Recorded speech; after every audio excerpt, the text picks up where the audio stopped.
Assalamualaikum warahmatullahi wabarakatuh. Perkenalkan, nama saya Rafli Wahyu Albani dengan NIM 2005-10076. Kelas 4A, mata kuliah Hak Kekayaan Intelektual. Dosen pengampu Bapak Arif Rahman SHMH. Pada pertemuan kali ini, saya akan membahas mengenai pemaparan mengenai penjelasan 6 soal ujian akhir semester mata kuliah Hak Kekayaan Intelektual. Adapun soal yang pertama, ciptaan seperti apakah yang dapat didaftarkan hak ciptanya? Jelaskan dasar dan solusi atas persoalan tersebut.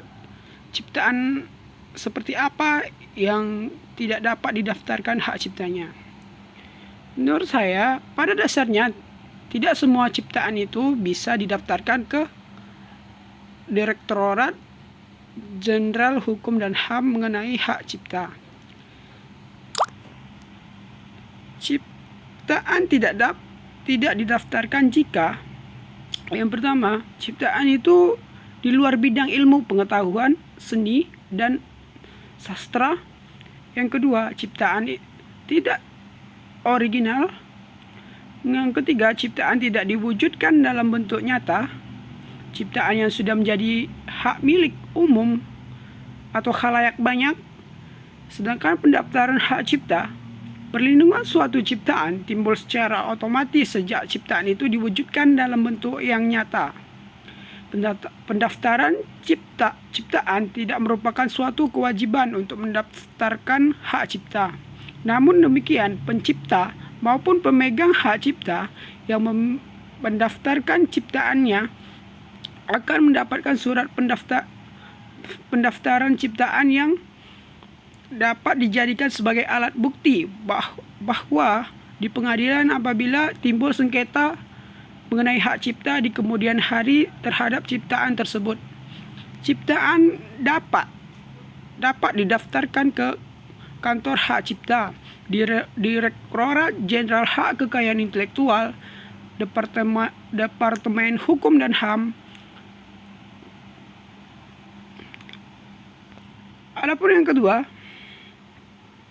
bagaimana cara untuk menghargai hak atas kekayaan intelektual di dalam suatu hukum di Indonesia? Di Indonesia sendiri, Undang-undang tentang hak atas kekayaan intelektual telah ada sejak zaman pemerintahan Hindia Belanda.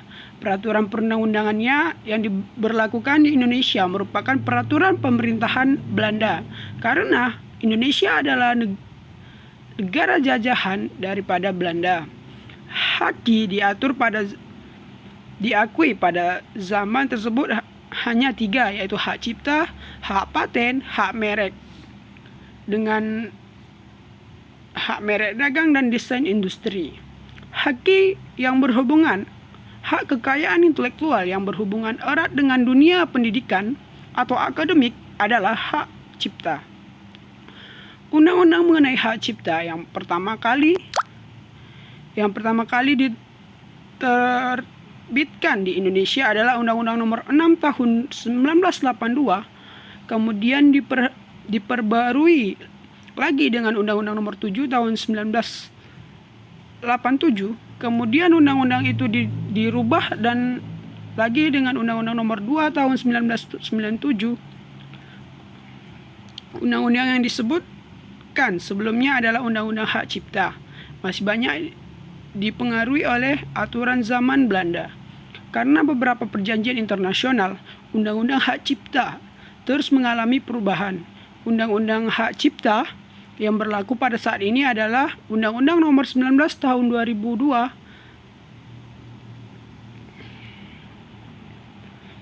Selanjutnya, pertanyaan nomor 3. Apakah yang dimaksud dengan sumber daya genetik dan pengetahuan tradisional atau ekspresi budaya tradisional? Kaitkan persoalan penyelundupan kekayaan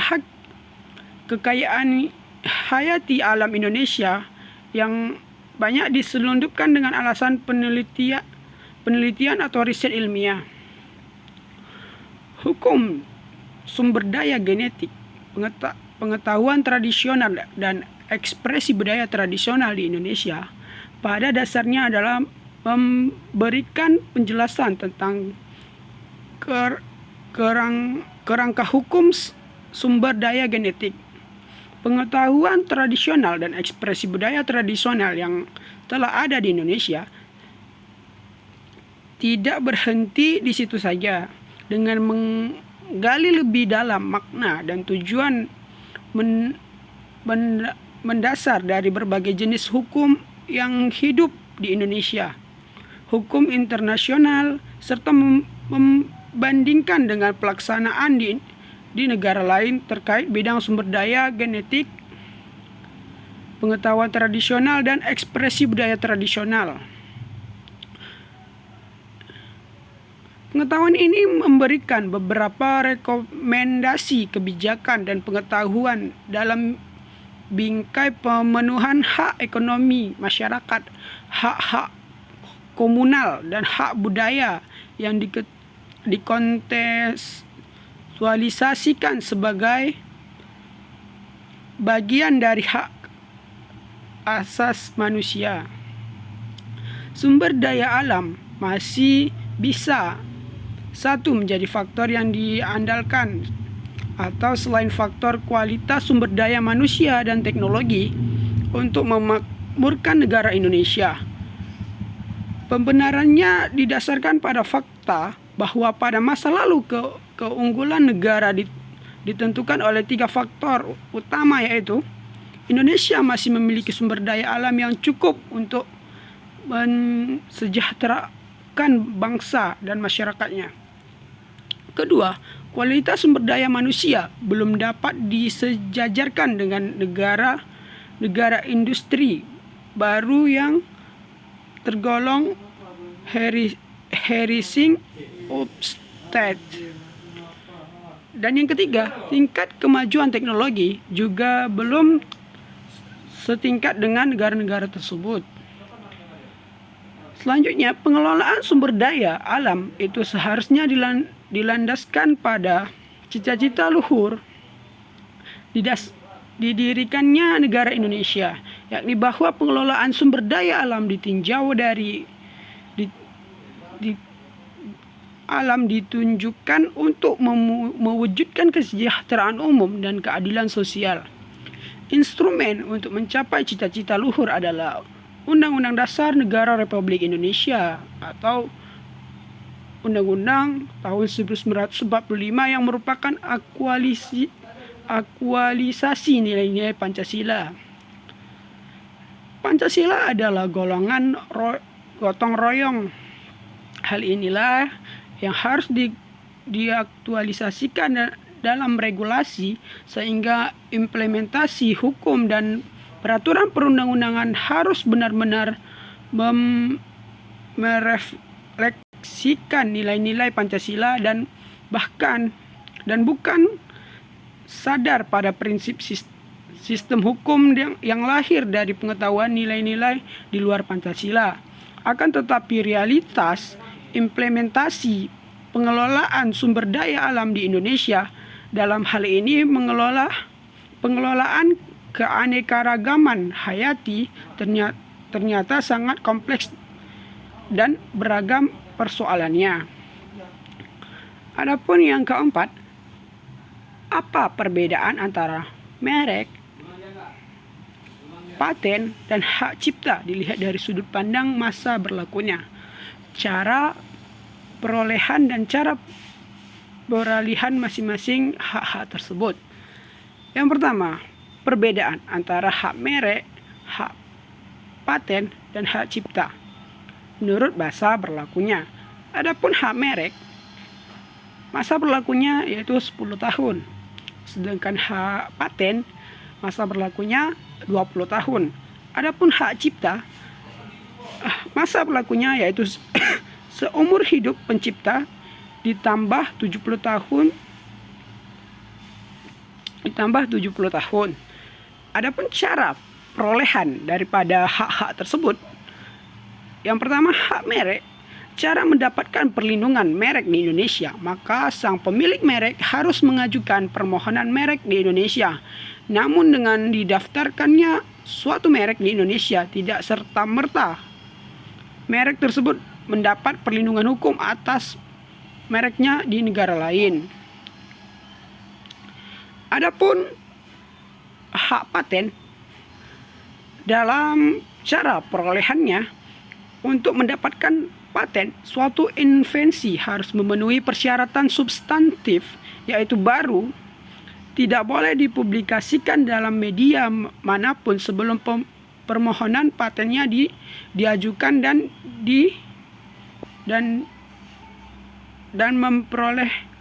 memperoleh tanggal penerimaan. Mengandung hal inventif dan dapat diterapkan secara industri. Inventor atau pihak yang menghasilkan invensi adalah pihak yang paling berhak mendapatkan hak paten atas invensi yang dihasilkan. Siapapun di luar inventor yang ingin memiliki hak paten atas invensi tersebut harus terlebih dahulu memperoleh pengalihan hak secara tertulis dari inventor. Cara mendapatkan hak cipta ialah si pencipta suatu karya mengajukan permohonan kepada Direktorat Jenderal dengan surat rangkap 2 yang ditulis dalam bahasa Indonesia dan disertai contoh ciptaan dan penggantinya dengan dikenai biaya. Cara peralihan. Yang pertama, mengalihkan hak atas merek diatur dalam pasal 41 Undang-Undang Nomor 20 Tahun 2016, yang dalam hal ini hak atas merek terdaftar dapat beralih atau dialihkan karena hibah wasiat, yang dalam hal ini telah pengalihan hak atas merek terjadi, harus diikuti dengan penyerahannya. Adapun mengenai pengalihan hak paten, menurut Undang-Undang Nomor 13 Tahun 2016 tentang paten pasal 74 ayat 1 ialah hak atas paten dapat beralih atau dialihkan baik seluruhnya maupun sebagian karena A. pewaris, B. hibah. Adapun yang ketiga yang C. wasiat, wakaf, perjanjian tertulis semikolon atau sebab lain yang dibenarkan berdasarkan ketentuan peraturan perundang-undangan. Menurut pasal 74 ayat 2 hingga ayat 5, pengalihan paten sebagaimana dimaksud pada ayat 1 harus disertai dokumen asli paten berikut lainnya yang berkaitan dengan paten.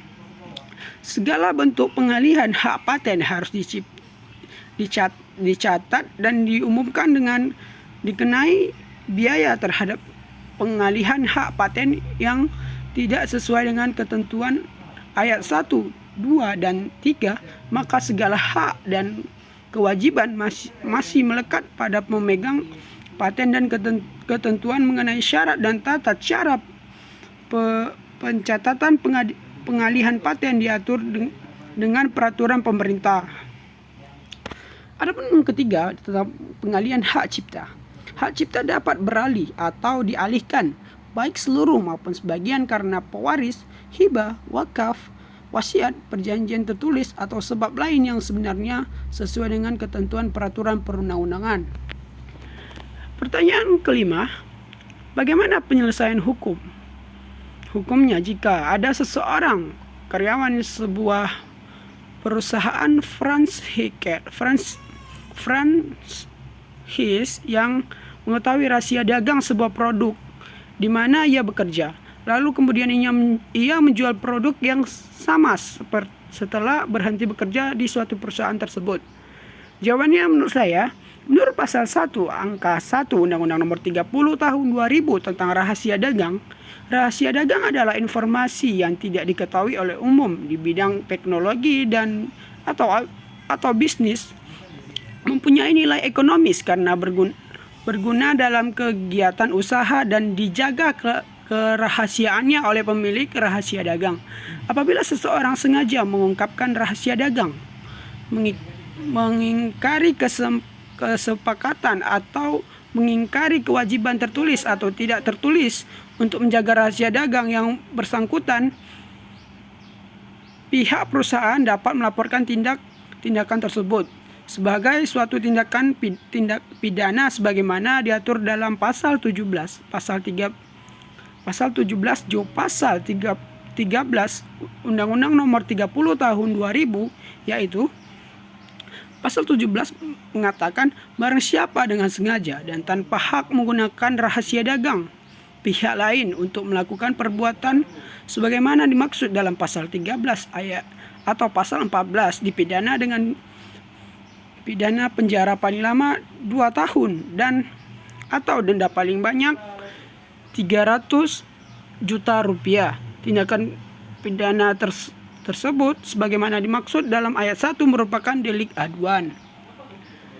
Adapun pertanyaan yang terakhir, jelaskan secara singkat isi tugas paper yang Anda kerjakan berupa identifikasi atau rumusan masalah dan jelaskan kesimpulan dari hal tersebut. Tugas paper, rumusan masalah dari tugas paper saya adalah yang pertama apa sistematika IPR atau hak kekayaan intelektual di bidang industri yang diikuti oleh WIPO yang berlaku sampai saat ini. Bagaimana bentuk-bentuk permasalahan hak cipta dan desain industri yang terjadi di Indonesia? Bagaimana perlindungan terhadap hak cipta dan desain industri apabila terjadi sengketa? Penegakan hukum di Indonesia terhadap haki. Kesimpulannya dari tugas paper saya adalah berdasarkan latar belakang dari reformasi hukum di bidang hak kekayaan intelektual dan substansi mendasar yang diatur dari reformasi hukum di bidang hak kekayaan intelektual. Reformasi hukum bidang hak kekayaan intelektual di Indonesia terutama disebabkan adanya kewajiban internasional negara Indonesia yang berkaitan dengan konvensi pembentukan WTO atau World Trade Organization. Konvensi tersebut mewajibkan seluruh negara anggotanya untuk menyelesaikan peraturan perundang-undangan. Tekanan dari pihak luar lainnya turut melatar belakangi terjadinya reformasi hukum di bidang hak kekayaan intelektual. Menurut laporan spesial 301 United States Trade Representative pada tahun 1999, Indonesia saat ini merupakan satu-satunya negara di ASEAN yang masuk dalam Priority Watch List versi USTR untuk kasus pelanggaran haki. Lembaga perwakilan ini bertugas menelaah catatan pelanggaran haki dari negara mitra dengan Amerika Serikat. Tahun 2000, Indonesia sudah mengajukan rancangan undang-undang tentang desain industri, rahasia dagang dan desain tata letak sirkuit terpadu terhadap serta mengajukan rancangan undang-undang revisi terhadap undang-undang paten dan merek, sehingga Indonesia sudah memasuki lagi dalam kategori watch list. Tetapi peringkat tersebut tidak bertahan lama. Pada tahun 2000 dan 2001, Indonesia kembali masuk dalam Priority Watch List. Hal ini disebabkan hak kekayaan intelektual yang dimiliki oleh perusahaan Amerika Serikat masih dirasakan lemah. Sekian, terima kasih. Saya Rafli Wahyu Albani Kalau banyak salah mohon dimaafkan. Assalamualaikum warahmatullahi wabarakatuh.